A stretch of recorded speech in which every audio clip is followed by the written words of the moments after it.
The boy only gave the toy plane a light push, but he never expected the little plane to seem almost alive, as it directly pushed the bucket on the ground and moved forward. In that moment he realized the toy plane had come back to life. In order to further confirm what he was thinking, he immediately moved the ladder while the nanny was working, then tied the toy plane to himself with a rope, and without hesitation climbed up onto the roof. It turned out he wanted to test whether the toy plane could fly. Little did he know his action was extremely dangerous. Luckily his mom got off work and noticed it just in time, and quickly climbed up onto the roof, which barely saved her son's life. But as his toy plane crashed to the ground, a disaster soon followed. After getting home his mom immediately scolded Charlie, and warned him he was never allowed to touch the toy plane again, or she would lock him in the dark room. Right after that she threw the toy plane into the storage room, and tightly locked the storage door. No matter how desperately Charlie begged, his mom refused to take the plane back out. But right in the middle of their argument, something extremely creepy happened. The mom suddenly heard strange noises coming from the roof. Before she could even react, the toy plane suddenly burst in through the window, instantly smashing the glass inside the house, and then crazily crashing around the house. If this kept going, all the furniture would be destroyed.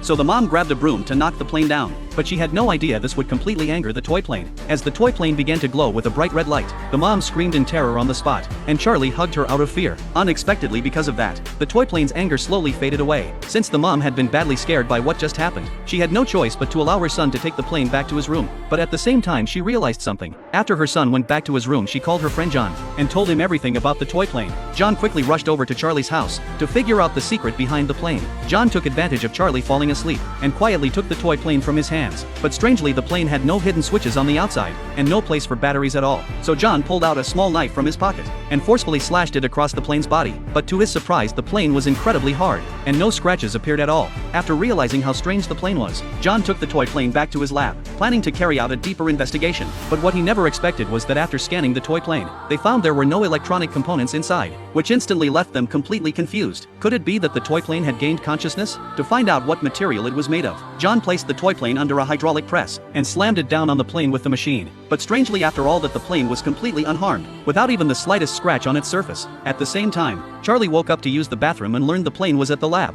In order to rescue the toy plane, he ran out of the house in the middle of the night, and broke into the lab where John was. Taking advantage of John being distracted he quietly grabbed the plane. Charlie planned to find a chance to escape, but at that moment John noticed the plane was gone from the table. When he saw a shadow behind the cabinet, he immediately realized Charlie was stealing the plane, so he slowly walked toward the cabinet. But the next second the cabinet suddenly shook violently, and then crashed straight toward him. Taking the chance Charlie grabbed the plane and ran outside. But by then John had already triggered the lab alarm. As the lab entered lockdown mode, it looked like Charlie was in serious danger. Luckily Charlie had taken his dad's work badge before leaving, and used it to avoid the guards chasing him. Eventually he ran all the way to the top of the facility, but the guards quickly spotted him on the rooftop. To save the toy plane, Charlie quickly tied the plane to himself, as if understanding what Charlie wanted. The toy plane carried him straight into the endless sky,